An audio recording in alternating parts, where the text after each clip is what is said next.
Бір кедейдің сұлу тұлпары болған екен. Ол тұлпарының үстінде келе жатқанда барлығы оған таң қалып қарасатын. Сол кезде оның жүрегі мақтанышқа толып тәкаппарланатын еді. Ол жұмыс істеудің орнына атымен ел кезгенді жақсы көреді. Кейде қалалық базарға кіріп, адамдардың «қадірлі мырза ғой деймін» деп сыбырласқандарын естіп, іштей масаттанатын. Ал кейде ел аралағанда бірден басшыларына барады. Олар оның құрметіне жиын той ұйымдастырып, мамық төсекке жатқызып, сыйлықтармен шығарып салатын. Ол ешқашан бұлай молшылықта өмір сүрмеген еді. Бір күні ол бір қалаға жетті. Қалаға кіріп, тұлпарымен тұрғындардың алдында паңданып келе жатты. Ал олар болса, атақты саудагер немесе жорықтан қайтқан жауынгер екен деп аңырып қарасты. Белгісіз адамның келгені туралы хабар қала әміршісіне де келіп жетті. Кедейді барлығы құрметпен қарсы алды. Қонақ бөлмесіне шақырып ас берді. Ал кеш батқанда оған «Тыныш жата бер, біз сенің тұлпарыңа жақсылап қараймыз» деді. Бірақ кедей «Ол қонақ бөлмесінде менімен бірге қала берсінші» деп өтінді. Бұндай нәрсе бұрын соңды болып көрген емес. «Мен үшін менің атым туған бауырымнан кем емес. Біз әрдайым бір бөлмеде ұйықтаймыз». Сөйтіп аты иесімен бірге қалды. Түннің бір уағында ат қырылдай бастады. Кедей шамды жағып атының жанына келсе, ол өліп қалыпты. «Менің арғымағым-ай, асыл атым қаза болды» деп айқай салды. Әміршінің отбасы мүшелері жиналып қалды. «Қатты қайғыра берме, барлық ат та ерте ме кеш пе өледі». Әйтсе де кедей қоймады. Өкіріп жылағаны сонша әміршінің өзін ұйқысынан оятып жіберді. Ол не болып қалғанын білуге келді. «Бүйтіп қайғыра берме» деді кедейге. «Мен саған өз аттарымның бірін берейін». Сөйтіп, кішкенеден соң тамаша тұлпар алып келді. Кедей тұлпарды көрген соң сабасына түсіп, әкімге алғысын айтты. Олар болса өз бөлмелеріне тарасты. Тұлпарын біраз тамашалаған кедей кенет өкіріп жылап жіберді. «Қандай бақытсыз едім, қымбатымнан айырылдым-ау».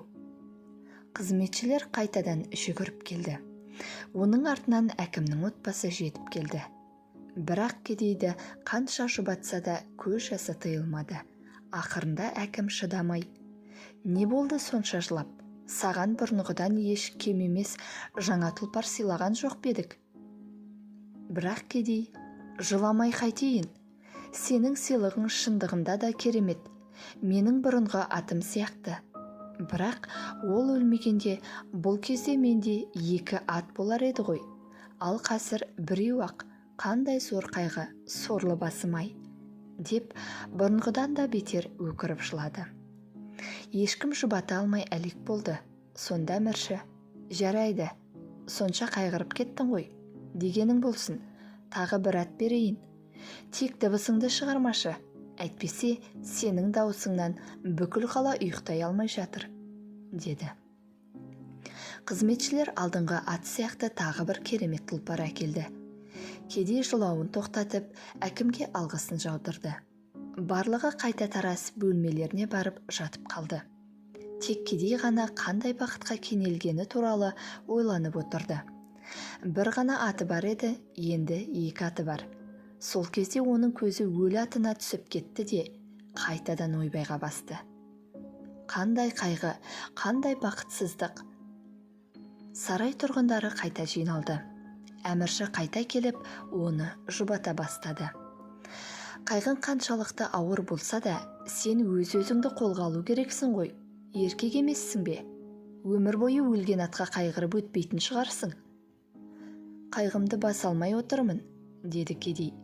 «Өлген атыма қарасам, осыдан 1-2 сағат бұрын тірі болғаны есіме түседі де, ішім ашып кетеді. Көз жасымды тыя алмай қаламын. Ол тірі болғанда менде 3 ат болар еді ғой». Әкім әбден шаршап, қабағы шытылып кетті. Бірақ тағы бір ат әкелуге бұйырып: «Енді бақыттысың ба?» деп сұрады кедейден.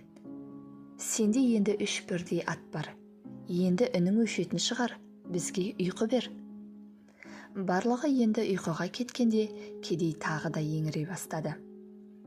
Қандай қайғы, қандай бақытсыздық. Сол кезде әбден ашуланған әмірші қызметшілеріне оның барлық атын тартып алып, өзін қуып шығуды бұйырды. Сөйтіп, ол барлық аттан жұрдай болып, бейшара кейіпте масқара болып, жаяулап шалшылап үйіне қайтты. Ал шыққан кезде қандай еді? Пайғамбарымыз былай деді: адам баласының 2 сахара толы байлығы болса да, ол 3-шісін қалар еді. Және оның ішін тек топырақтан басқа ештеңе толтыра алмайды.